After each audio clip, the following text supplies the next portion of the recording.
우리 귀한 성도님들께 한번 질문하고 싶습니다.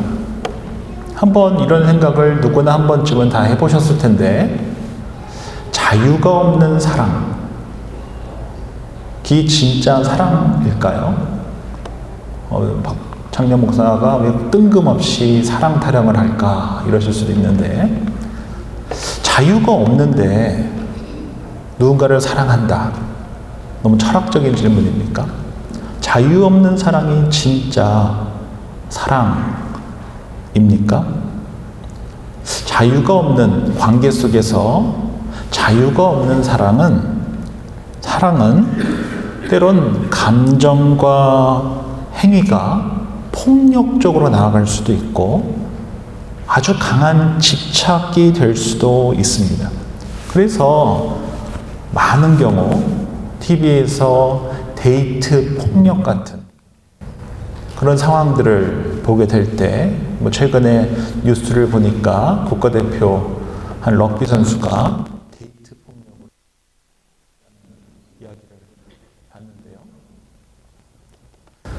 자유 없는 사랑은 폭력이 될 수 있습니다.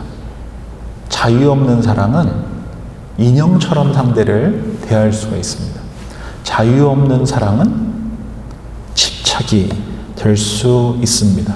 그래서 저는 자유 없는 사랑은 사랑이라고 말할 수 없다라고 생각을 합니다. 그런 맥락에서 하나님께서 우리 귀한 성도님들 한 분 한 분에게 자유의지를 허락하신 것은 하나님께서 우리를 얼마나 사랑하시는가를 보여주는 것입니다. 하나님께서는 우리를 소유물로 만들지 않으셨어요. 인형처럼, 로봇처럼 자유 없이 우리를 사랑하시기 위해 우리를 빚으시지 않으셨습니다. 우리가 하나 더 기억해야 할 것은, 우리에게 자유라는 것이 주어졌을 때 그 자유에는 꼭 따라오는 것이 있습니다. 그것이 바로 책임입니다. 그래서 자유와 책임은 동전의 양면처럼 늘 항상 함께 있습니다. 우리가 그리스도인으로 살아간다라고 했을 때 하나님께서 우리를 자유의지를 주셨고, 그 자유의지를 갖고 사랑하면서 사랑하라라고 불러주셨습니다. 그리고 우리가 그리스도의 사랑으로 말미암아 예수 그리스도를 구세주와 주님으로 영접한 하나님의 자녀가 되면 성령 하나님께서 우리 안에 내주하시며 우리에게 하나님의 뜻이 무엇인지 깨닫게 해주시고, 우리 영혼이 주님을 향하게 하게 하시고, 우리가 하나님을 예배하게 하시고, 말씀을 듣고 깨닫게 하시고, 우리로 하여금 우리의 자유의지를 갖고 섬기고 사랑하며 살아갈 수 있는 그 동력을, 그 힘을 주시는 분이 바로 우리 성령 하나님이십니다. 그래서 우리가 그리스도인으로 살아갈 때 자유를 갖고 책임감 있는 그리스도인으로 살아간다라는 것은 성령 하나님께서 우리에게 깨닫게 해주시고 말씀을 주시고 사랑을 주실 때 바르게 리스폰스 하는 거예요. 그런 마음을 주셨을 때 우리가 바르게 응답하는 것입니다. 그렇게 우리가 리스폰스하고 리스폰스 하다 보면은 어떤 사람이 됩니까? 리스폰시블한, 책임감 있는 그리스도인이 되는 것입니다. 그래서 우리에게 주어진 이 자유, 성령 안에서 우리에게 허락해 주신 이 자유는 하나님의 자녀에게 주신 너무나 큰 특권이다라는 것입니다. 제가 가장 좋아하는 영화가 있습니다. 그 영화가 쇼생크 탈출이라는 영화입니다. 성현 형제한테 금요일날 물어보니까 알고 있더라고요. 아마 이 자리에도 대부분 쇼생크 탈출이라는 영화를 거의 다 보지 않았겠나 싶은데, 혹시 안 본 분이 계시면 한번 시간을 내서 보시면 좋을 것 같고, 나이 제한이 있을 것 같아서 우리 중학생 학생들은 아마 나이가 볼 수 없지 않을까 싶긴 한데 한번 꼭 봤으면 하는 영화입니다. 거기에 보면 앤디와 레드라는 두 인물이 나옵니다.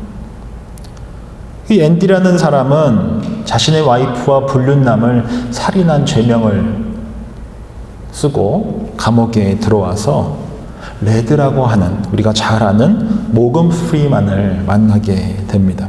그곳에서 깊은 우정을 쌓고 레드는 가석방되었고 앤디는 이제 수저로 구멍을 파가지고 탈옥하게 되는데 탈옥하면서 그 교도소장 그 비자금을 잘 은행에 모아놨다가 그거를 홀라당 가지고 본인이 그렇게 바라던 멕시코 해변으로 떠나게 됩니다.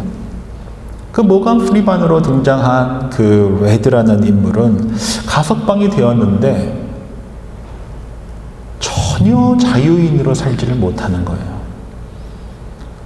정부에서 마련해준 아파트와 정부에서 마련해준 직장에서 일을 하기는 하는데 늘 화장실 갈 때조차도 허락을 받았던 그였기 때문에 자유로운 자유인으로 살지 못하고 밖에 나와 있지만 감옥에서 살 때와 전혀 다르지 않은 그러한 삶을 살아가면서 교도소에서 허락을 받고 화장실을 가야만 소변이 나오는 그런 자신을 마주하게 된 것입니다. 그 레드에게 부여된 자유는 그에게 무엇으로 여겨졌습니까? 짐으로 여겨졌던 것입니다. 자유가 허락되었는데 그 자유가 자신을 자유롭게 하지 못하고 오히려 짐이 되고 따라오는 책임에 대한 그 부담으로 인하여서 총기가게에 가서 총을 사가지고 험한 짓을 하고 다시 감옥에 들어가야 하나? 그러한 고민 속에서 시간을 보냈었던 것입니다. 우리가 이 영화를 보면서 우리 신앙생활함에 있어서 적용해야 할, 또 고민해야 될 점들이 참 많은데 우리가 죄와 사망의 권세에서 자유자가 됐다라는 것, 우리가 구원받았다라는 것, 우리가 하나님의 자녀가 되었다는 것, 자녀의 권세를 갖게 되었다라는 것, 성령의 법 아래서 살아간다라는 것, 이 자유라는 것이 단순한 개념이 아니라는 것을 아셔야 합니다. 이것은 무슨 신학적인 이론이 아닙니다. 개념이 아닙니다. 성령께서 우리 안에서 역사하시는 것입니다. 역사하시는 것. 경험되어져야 합니다. 머리에서만 있어서는 안 됩니다. 우리가 하나님 안에서 자유한다 라고 하는 이 죄와 사망의 권세로부터의 이 자유가 머릿속에서 개념으로만 있어서는 안 되고 이 개념이 아니라 성령 안에서 성령께서 내 안에서 그 역사하시는 그 역사하심에 우리가 바르게 반응하면서 경험되어져야 한다라는 것입니다. 뭐가 자유한가? 죄로부터 자유하다. 율법으로부터 자유하다. 죽음으로부터 자유하다라는 그 자유라는 것이 무엇인지 살아보셔야 되고 경험해 보셔야 합니다. 성령께서 내 안에서 말씀으로, 은사로, 부르심으로 말씀하실 때 순종해 보는 것입니다. 그런 마음을 성령께서 주셨다라는 마음이 생겼을 때 순종해 보시면서 경험치가 쌓아져 가셔야 합니다. 그럴 때 우리가 자유하다라는 것이 이거구나 라는 것을 경험하게 되고 그 자유함 속에서 내가 하나님의 뜻에 반응하며 내가 이렇게 하나님 나라의 백성다운 책임감 있는 그리스도인으로 조금씩 변화되어져 가는구나 라는 것을 경험하셔야 된다는 것입니다. 그렇지 않으면 쇼생크 탈출에 나오는 그 레드처럼 여전히 육체의 메인 자신이 살아왔던 대로 본인이 옳다라고 믿었던 대로 경험하며 살아왔던 대로 그 삶에서 벗어나지 못합니다. 하나님을 우리 구원해 주시고 참된 자유자가 되어 주셨는데 여전히 내가 익숙한 것이 옳다라고 여기며 살아가는 그 감옥에 갇힌 죄와 사망의 권세 아래 갇힌 그런 삶으로부터 참된 자유를 경험하지 못한다라는 것입니다. 오늘 함께 욥기를 함께 살펴보면서 왜 의인이 고난을 당하는가라고 하는 이 질문을 갖고 욥이 하나님 앞에 나아가 그의 자유의지를 갖고 오만 가지 토로를 하고 변명을 하고 친구들과 말다툼을 하고 비난도 받으며 그럼에도 불구하고 그의 자유의지를 갖고 하나님의 백성으로 빚어가시는 그 하나님의 손길을 함께 발견하면서 하나님께서 나를 사랑하신다. 하나님께서 나를 자녀 삼으셨다라는 것이 정말 무슨 의미인가를 함께 찾아가는 그런 복된 시간이 될 수 있었으면 합니다. 첫 번째로 우리가 기억해야 할 것은 특별히 이 욥의 그 고난의 시간을 통해서 우리가 가장 먼저 기억해야 할 것은 우리가 인생을 살아가면서 반갑지 않은 손님인 이 고난이 찾아올 때 누가 고난을 바랍니까? 아무도 고난을 바라지 않습니다. 그러나 반갑지 않은 그 손님이 우리 삶에 찾아왔을 때 하나님께서는 우리를 겸손하게 하신다라는 것을 꼭 기억하셔야 합니다. 왜 고난이 찾아왔는가? 저는 모릅니다. 아마 성도님들께서도 모르실 것입니다. 함부로 말해서도 안 됩니다. 그러나 고난이 찾아왔을 때 한 가지는 분명합니다. 하나님께서 우리를 겸손하게 하신다라는 것입니다. 욥기 1장 1절 말씀 제가 한번 더 읽어드립니다. 우스 땅의 욥이라고 불리는 사람이 있었는데 그 사람은 온전하고 정직하여 하나님을 경외하며 악에서 떠난 자더라. 욥은 의인이라고 성경에서 밝히고 있습니다. 그리고 사람들로부터 훌륭하다라는 소리를 들으며 살았습니다. 그러자 사탄 마귀가 하나님께 와서 이렇게 이야기합니다. 욥이 부자고 부족한 게 없으니까 지금 하나님께 예배 잘 드리고 율법도 잘 지키고 살아가는 것 아닙니까? 그의 복을 뺏으면 아마 욥도 다른 사람들처럼 하나님께 저항하고 못할 말들을 이야기할 것입니다. 그러자 하나님의 허락하에 그 갖고 있던 모든 것들을 싹 다 빼앗기게 됩니다. 몸만 빼놓고 모든 것들을 다 빼앗기게 됩니다. 그래도 넘어지지 않자 사탄 마귀는 하나님께 허락을 받고 몸까지 건듭니다. 온몸에 머리부터 발끝까지 종기가 나서 우리 아이들과 함께 나눴던 것처럼 깨진 그릇을 갖고 다 긁고 피가 나는데도 아픈 줄 모르고 피가 철철철 흐르는데도 긁을 수밖에 없는 그 고통 속에 있게 됩니다. 이 모습을 본 욥의 아내가 뭐라고 합니까? 하나님을 욕하고 저주하고 너도 죽어라. 그 저주를 남편에게 쏟아 붓습니다. 그리고 욥 스스로도 내가 왜 태어났는지 자신의 그 생일을 저주합니다. 그리고 친구들이 찾아와서 욥을 비난합니다. 하나님은 공의로우신데 너가 이렇게 큰 고통 속에 있는 것은 너가 안 들켜서 그렇지 하나님 앞에 분명히 큰 범죄를 범했기 때문일 것이다. 라고 하며 비아냥거렸던 것입니다. 우리 욥기에서 우리가 가장 잘 아는 성경 구절입니다. 제가 읽어드립니다. 욥기 8장 7절입니다. 내 시작은 미약하였으나 내 나중은 심히 창대하리라. 대부분의 집, 대부분의 사업장에 가면 이 구절이 적혀 있는데 이 구절은 절대로 축복을 비는 성경 구절이 아닙니다. 사실은 비아냥거리는 성경 구절입니다. 맥락을 봤을 때 이 성경 구절은 절대로 축복을 비는 구절이 아닙니다. 욥의 친구 수아 사람 빌닷이 욥에게 한 이야기인데, 지금 너가 이렇게 고통 가운데 있는 것은 너가 회개하지 않고 하나님 앞에 숨기고 있는 죄가 있어서 그런 거야 라고 하면서 한 이야기가 바로 오늘 성경 본문입니다.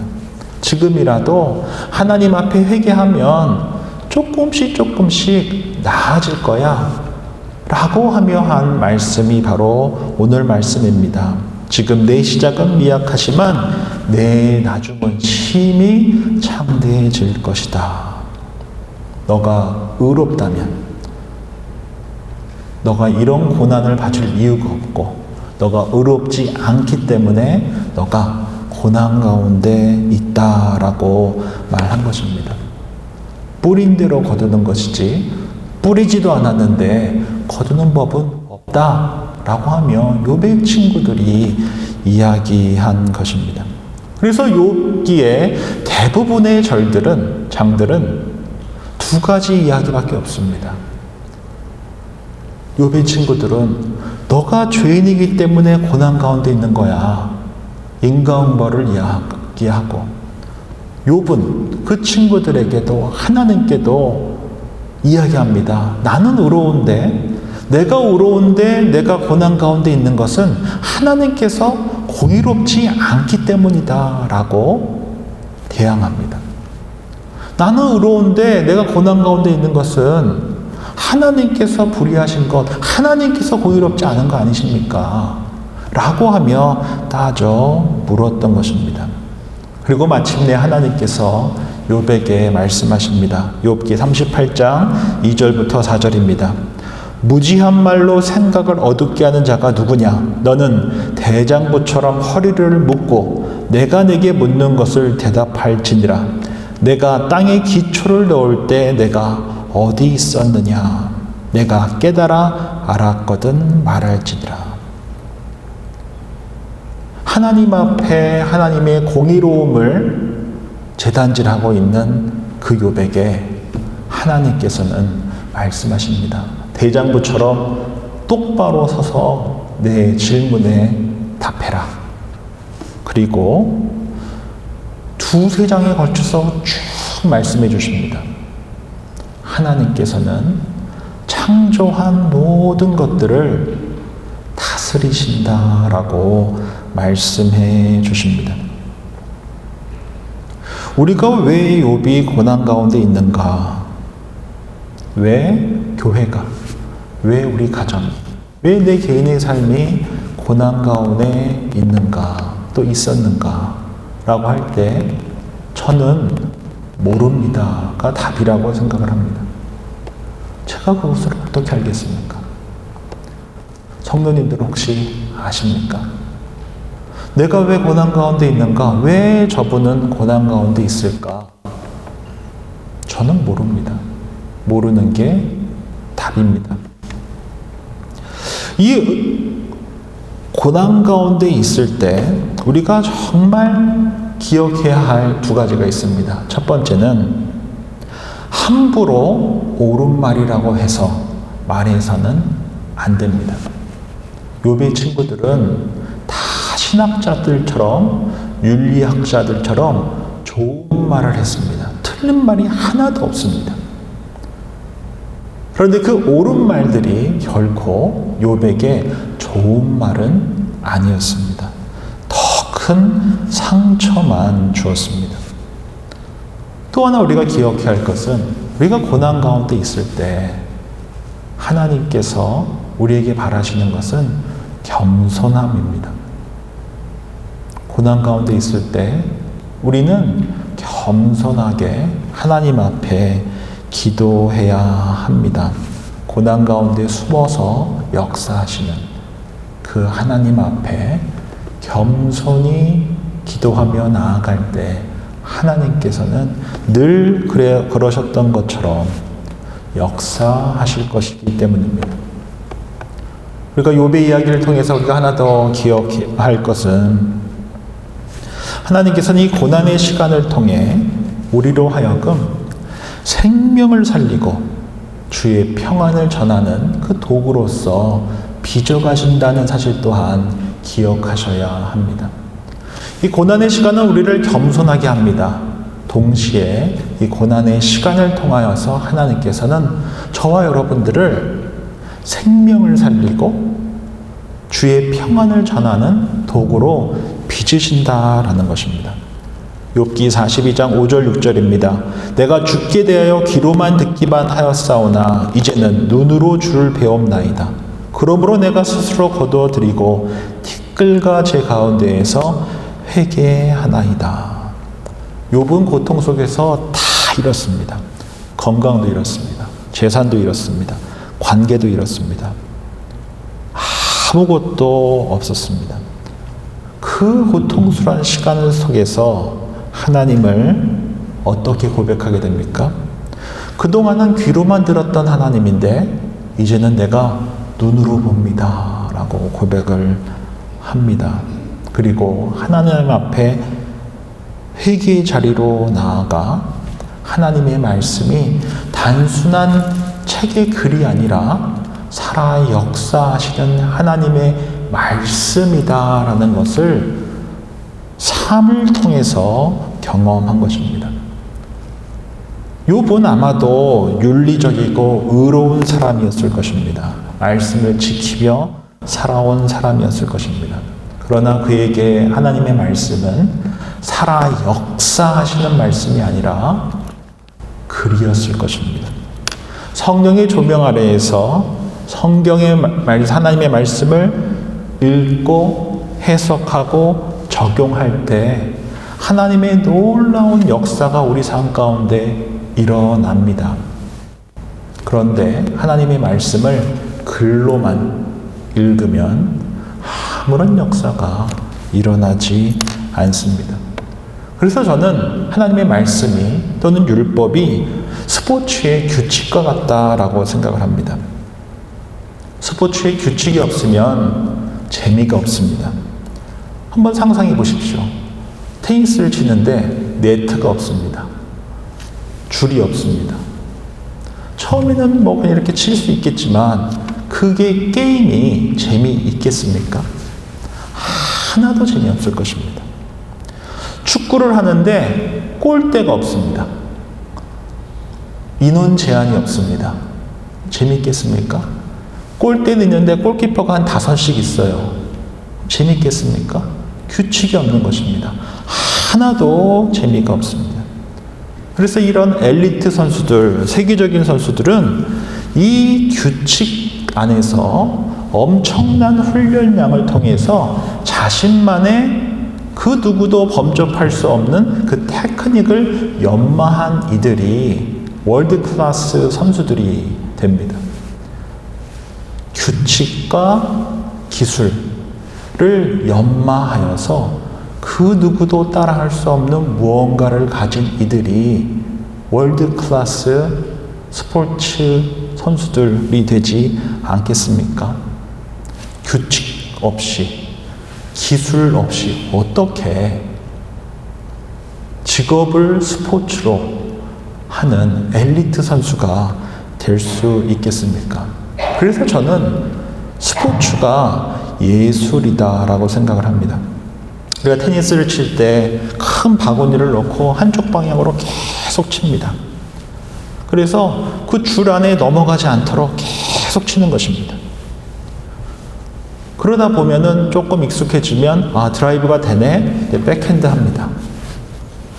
백핸드가 잘 되면 이제 스매싱하고 서브도 넣고 하면서 규칙적으로 규칙 안에서 스킬을 연마하여서 기술과 규칙 안에서 자신만의 무언가를 계속 만들어 갑니다. 특별히 축구가 더 재밌는 이유는 다른 스포츠도 그렇지만 특별히 축구가 재밌는 이유는 시간 제한이 있습니다. 규칙과 테크닉 그리고 시간 제한이 있습니다. 2002년 한일 월드컵 때 얼마 남지 않은 그 순간에 안정환 선수의 그 헤딩골로 완전히 판이 뒤집었지 않았습니까? 시간 제한이 없었다면 그렇게까지 박진감이 넘치지는 않았을 것입니다. 2018년 러시아 월드컵 때 손흥민 선수가 독일을 상대로 마지막 스프린트를 통해서 두 번째 골을 넣었을 때 시간 제한이 없었으면 그렇게까지 박진감이 있지는 않았을 것입니다. 제가 왜 이 이야기를 길게 이야기하느냐? 우리가 신앙생활함에 있어서도 우리가 적용할 점이 있습니다. 하나님의 말씀은 우리들에게 마치 스포츠 스타들처럼 규칙입니다. 이 말씀을 잘 읽어야 됩니다. 잘 배워야 합니다. 규칙을 잘 알아야 합니다. 마치 매뉴얼처럼 잘 알아야 합니다. 그리고 이 말씀을 삶 속에서 적용해 봐야 합니다. 그리고 주님의 몸된 교회를 위해서 함께 선교도 봐야 합니다. 그렇다고 한다면은 정말 하나님께서 바라시고 성령 충만한 삶이란 율법 없이 사는 삶이겠습니까? 그렇지 않습니다. 하나님의 말씀을 잘 아는 사람입니다. 뿐만 아니라 그 말씀을 삶에 적용하여서 나만의 말씀을 품고 있는 자들입니다. 그 말씀을 갖고 주님의 몸된 교회 안에서 사랑하라고 붙여주신 귀한 성도님들을 주님의 사랑으로 사랑하고 섬기며 살아가는 이들이 교회의 리더들이 되십니다. 성숙한 그리스도인이란 스포츠 선수들처럼 규칙을 지키면서 순종을 통해 내 삶에 연마된, 축적된 나만의 그 하나님을 품고 연마된 스포츠 선수들처럼 섬기는 것입니다. 처음에 섬길 때는 어려울 수도 있습니다. 마치 스포츠 선수들이 똑같은 방향으로 한 바구니, 두 바구니를 똑같은 방향으로 서브를 넣어야 하는 것처럼 연습이 필요할 수도 있습니다. 그러나 일정 시간이 지나면 자신만의 기술을 갖고 주어진 시간과 공간 속에서 자유롭게 다양한 테크닉으로 경기를 운영하듯이 교회에서 우리가 함께 섬길 때 또한 하나님의 말씀과 그 순종이라고 하는 그 스킬을 통해서 나에게 연마된 그러한 주님의 마음과 성령의 성품들과 은사를 갖고 주님의 몸된 교회를 섬기는 것입니다. 요한복음 9장에 보면 가늠한 여인이 등장합니다. 모두 다 그녀에게 돌을 던지려고 찾아왔습니다. 이는 율법에 결코 어긋나는 일이 아닙니다. 왜냐하면 가늠한 여인에게 돌을 던지는 것은 원칙이며 규칙이기 때문입니다. 아무도 죄책감이 없었습니다. 너무나 당연한 일입니다. 그때 우리 주님께서 뭐라고 말씀하십니까? 죄 없는 자가 먼저 던져라.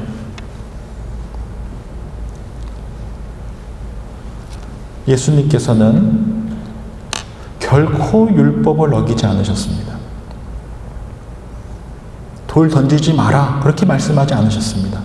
죄 없는 자가 먼저 던져라. 우리가 말씀을 갖고 상대방을 누군가를 정죄하는 행위는 욥의 친구들처럼 좋은 것이라고 옳은 것이라고 여기며 쉽게 말하지만 그 말이 생명을 만들어내지 못합니다. 평안을 만들어내지 못합니다. 정죄만 할 뿐입니다. 그러나 우리 주님께서는 죄 없는 자가 먼저 던지라 라고 하며 가늠한 여인을 하나님의 말씀으로 품어주시고 그녀에게 생명을 허락하시고 주의 참된 평안을 허락하실 뿐만 아니라 그녀로 하여금 회개하여 다시는 똑같은 범죄를 범하지 않도록 기회를 주셨던 것입니다. 우리가 성령의 그 충만함 속에서 스포츠 스타들처럼 원칙과 기술을 갖고 주님이 몸된 교회를 섬긴다는 것이 바로 이것입니다. 실수할 수도 있지만 우리가 잘 훈련되고 연마되어서 우리 주님께서 가늠한 여인에게 생명과 주님의 참된 평안을 전해주셨던 것처럼 우리 또한 그러한 이야기들과 그러한 섬김의 모습들이 쌓이고 쌓일 때 우리 베리하는 장로교회가 성숙한 주님의 교회로 세워질 수 있다는 것입니다. 누구라도 좋은 말, 옳은 말 다 할 줄 압니다.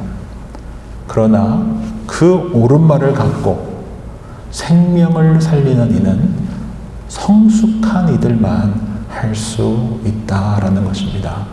성령 충만한 이들만 할 수 있다라는 것입니다. 오늘은 욥기를 함께 살펴봤습니다. 왜 의인이 고난을 당하는가? 라고 하는 이 질문에 대한 답을 저는 잘 모르겠습니다. 그러나 이 고난의 시간을 통해 두 가지는 확실히 압니다. 고난의 시간을 통해 우리는 하나님 앞에 겸손해집니다. 그리고 고난의 신비를 통해 우리를 하나님께서 기뻐하시는 도구로 빚으신다라는 것입니다. 말씀과 섬김의 자리에서 우리 예수님께서 가늠한 여인에게 말씀하셨던 것처럼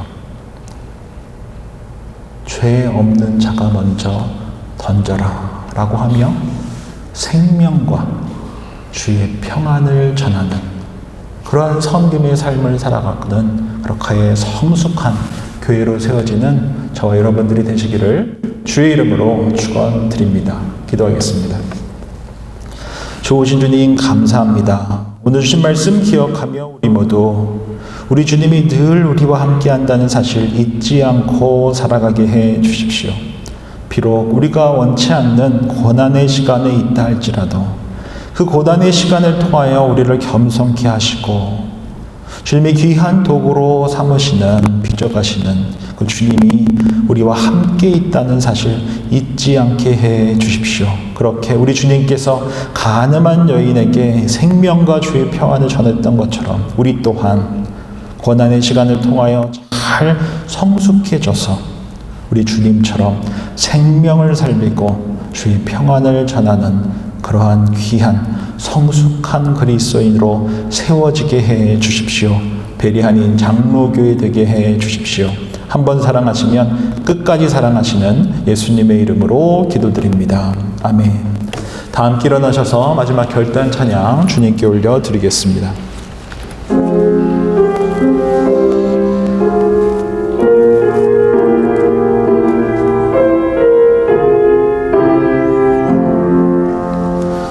나 맡은 본분은 그 주를 높이고 묵념혼 그 원 얻도록 잘 인도함이라. 부르심 받들어 내 형제 섬기며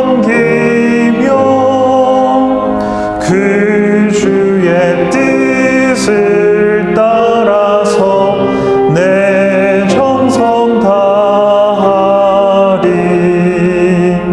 주 앞에 모든 일 잘 행케 하시고 이후에 주님 배울 때 상 받게 하소서. 나 항상 깨어서 늘 기도드리며 내 믿음